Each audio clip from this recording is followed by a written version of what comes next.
Welcome back. We start off in Europe, where European Central Bank President Christine Lagarde suggested that the European Union should prioritize discussions with the United States over potential trade tariffs rather than imposing countermeasures. She reflected on the EU's past approach, emphasizing negotiation over retaliation as a more effective strategy. Lagarde cautioned against the risks of a trade war, advocating for cooperative solutions such as increasing imports from the US to facilitate dialogue.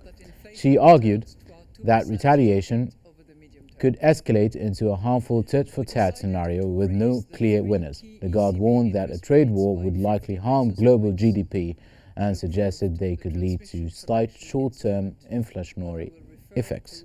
TPI. The Governing Council judged that it is appropriate to take...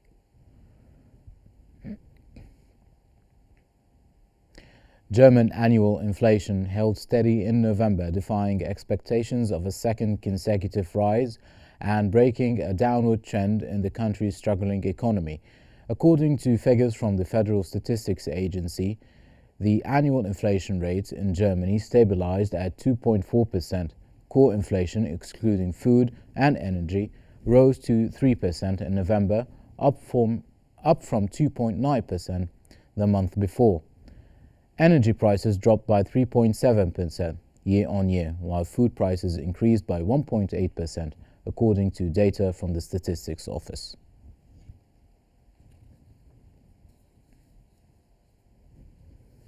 Official data showed that Turkey's trade deficit shrank by 10.5% year-on-year in October to $5.9 billion. Data from the Turkish Statistical Institute showed that exports rose by 3.1% year-on-year in October to $23.5 billion, while imports remained steady at $29.41 billion. The data also revealed that the trade deficit narrowed by 30.1% to $65.8 billion during the January-October period.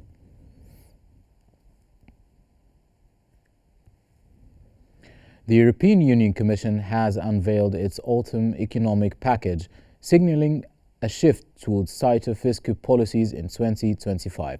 As part of the new economic governance framework, the EU will implement excessive deficit procedures for its 8 member states due to the elevated public debt and fiscal deficits exacerbated by Russia-Ukraine conflict.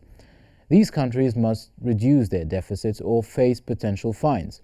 The package also highlights a modest growth forecast for the EU, with domestic demand driving recovery amid cooling inflation and strong labour markets. Geopolitical risks and uncertainties remain significant concerns. Public investment is expected to rise in most European Union states.